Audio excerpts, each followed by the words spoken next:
میں گنگناتے ہوئے میز پر کھانا سجا رہی تھی۔ آج میں نے اپنے ہاتھ سے پہلی دفعہ اپنے سسرال میں کچھ بنایا تھا۔ میری شادی کو 2 ہفتے گزر چکے تھے۔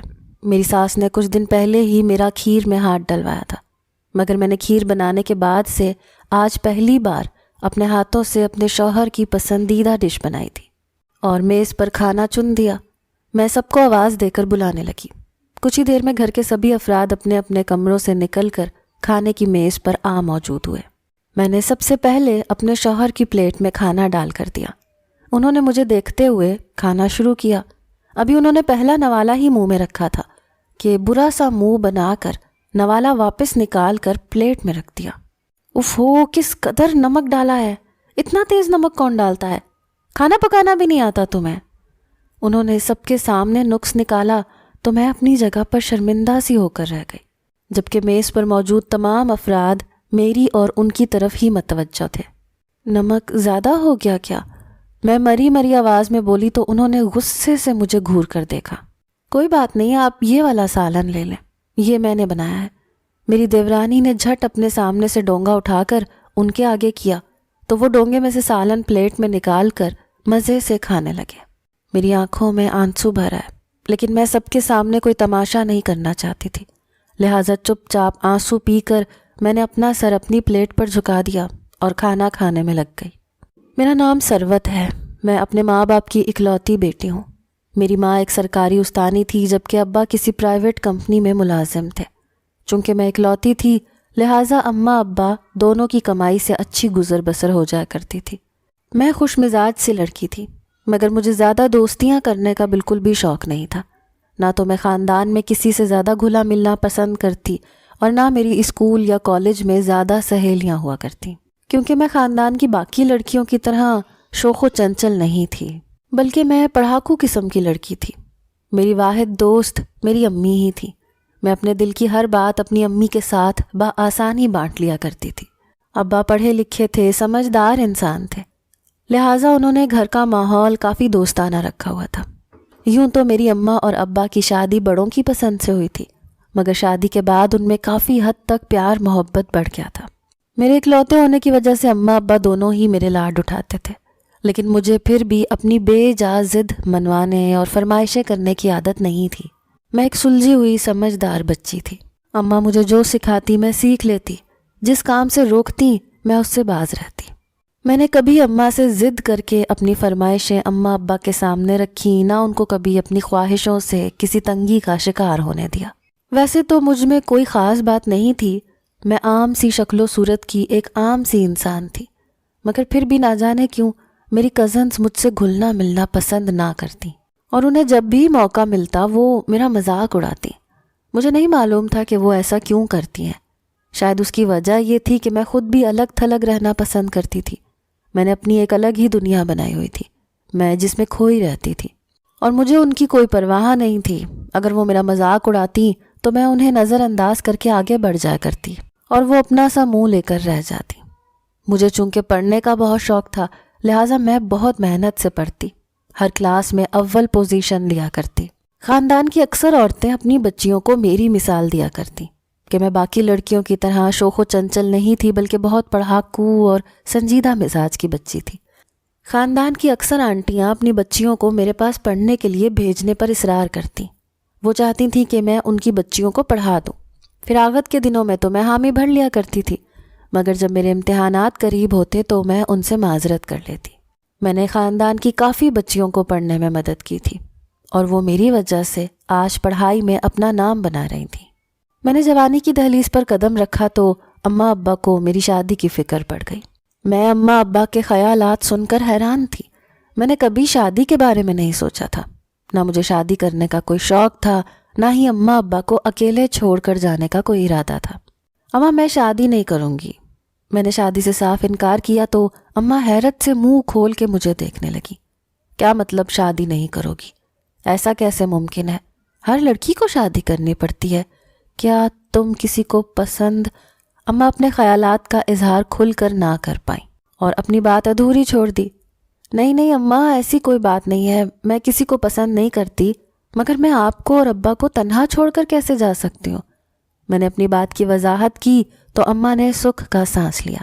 یہی دستور دنیا ہے، یہی رسم زمانہ ہے، ایسا تو ازل روز سے ہوتا آیا ہے اور ابد تک ہوتا رہے گا۔ لڑکیوں کو ایک نہ ایک دن اپنے گھر جانا ہوتا ہے، تمہیں بھی وہی رسم پوری کرنی ہوگی۔ ویسے بھی ہم اکیلے نہیں ہیں، ہم دو ہیں، ہم ایک دوسرے کے ساتھ زندگی گزارتے آئے ہیں تو باقی کی بھی گزار لیں گے، تم ہماری فکر مت کرو۔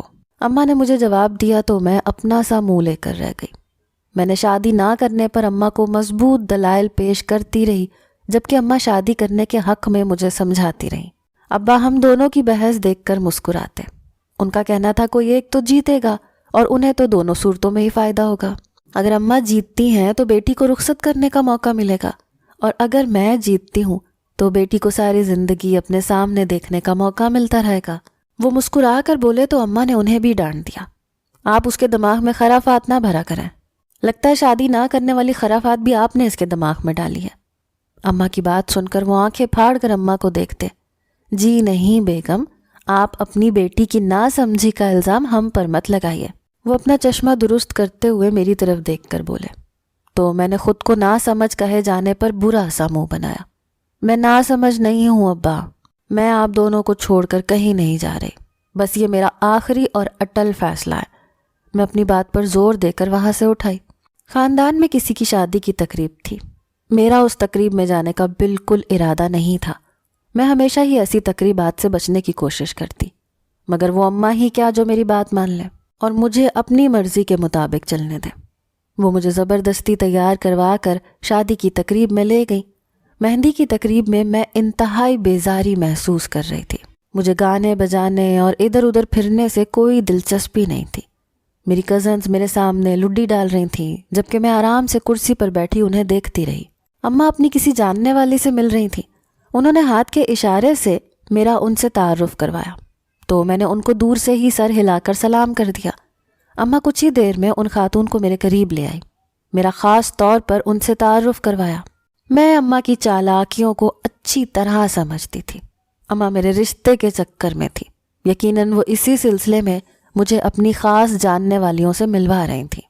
میں چپ چاپ دوبارہ سے کرسی پر بیٹھ گئی، اور وہی ہوا جس کا ڈر تھا۔ ان خاتون نے مجھے اپنے بیٹے کے لیے پسند کر لیا۔ اگلے ہی دن بارات کی تقریب میں وہ اپنے بیٹے کو لیے موجود تھیں۔ ان خاتون نے اپنے بیٹے کو خاص طور پر ہم سے متعارف کروایا تھا۔ میں امی کے ساتھ کرسی پر ہی موجود تھی۔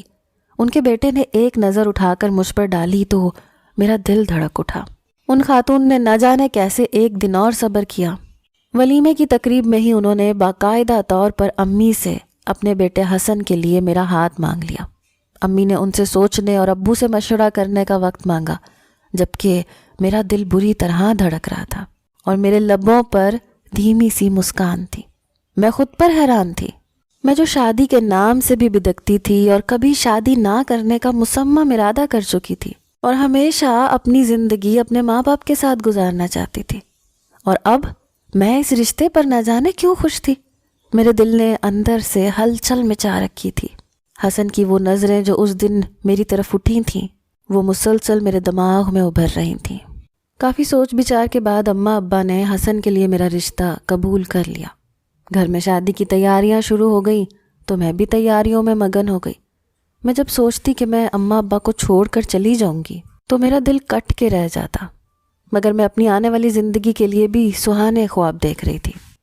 رخصتی سے کچھ دن پہلے ہی نکاح کی تقریب رکھی گئی تھی۔